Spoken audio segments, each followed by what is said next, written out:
Le 4 avril dernier, les populations des Olonnes, les responsables associatifs et les élus s'étaient donné rendez-vous sur le nouveau pont sur la Vertonne pour assister à l'inauguration de la dernière portion du contournement d'Olonne, et ce en présence de Bruno Retailleau, président du Conseil général de la Vendée.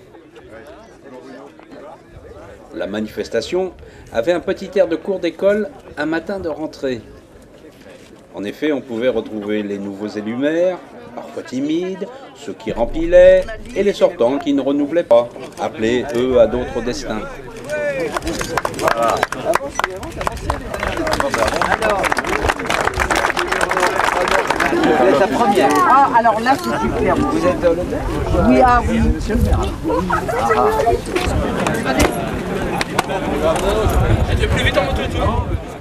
Tout le monde s'est ensuite retrouvé au boulodrome d'Olonne pour les discours sous le soleil.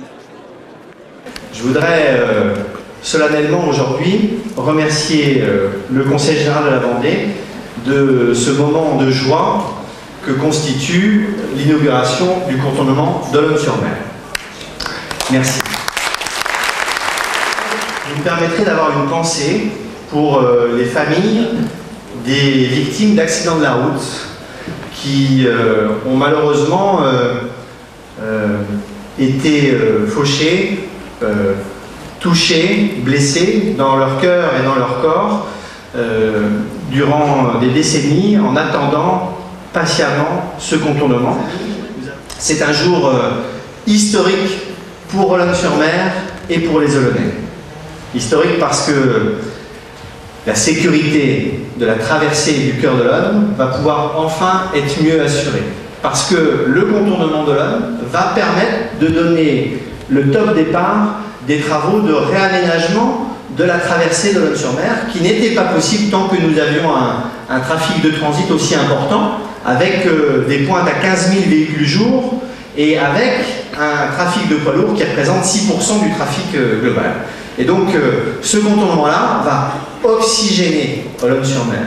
Olonne asphyxiée, Olonne menacée, et Olonne aujourd'hui libérée.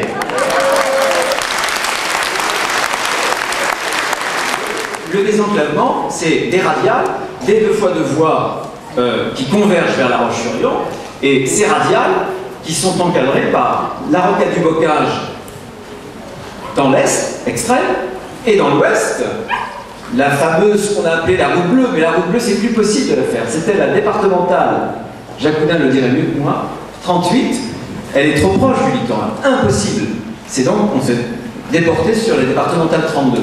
Donc c'est celle qui permet d'aller en passant par le 949 de Saint-Hilaire-Luçon, jusqu'à Fontenay, bonne nouvelle aussi, et à remonter jusqu'à le Chaland, en passant par bien sûr Soulan, Compiègne, etc., et en redescendant de Véret jusqu'au château de l'Olonne. À juste titre, Yannick, tu as parlé du très haut débit, c'est une de mes passions, parce que je pense que quand on parle des réseaux du XXIe siècle, c'est d'abord, et c'est aussi, les réseaux numériques, et l'aménagement que nous avons fait comporte un certain nombre de fourreaux où on installe une fibre. Les communes, ils ont bien de la chance, la communauté de communes, elle s'est pas encore réunie pour élire président, eh bien la communauté de communes n'aura pas à mettre un copec. C'est Orange qui paiera l'ensemble, comment dirais-je, du réseau fibre optique très haut débit entre 2015 et puis 2020. Le symbole de la déviation, du contournement, c'est d'essayer, c'est un principe, c'est d'accorder le développement et l'environnement. Si on oppose l'un à l'autre, la France, ce sera le déclin, ce sera une période de décroissance, un appauvrissement pour tous les Français. L'écologie, c'est trop sérieux pour la laisser à quelques groupuscules. Moi, je suis pour l'écologie humaine, celle qui se préoccupe aussi des hommes et des femmes, des grenouilles aussi, je suis pour les grenouilles, mais je suis quand même un peu plus porté sur les hommes et plus sur les femmes d'ailleurs.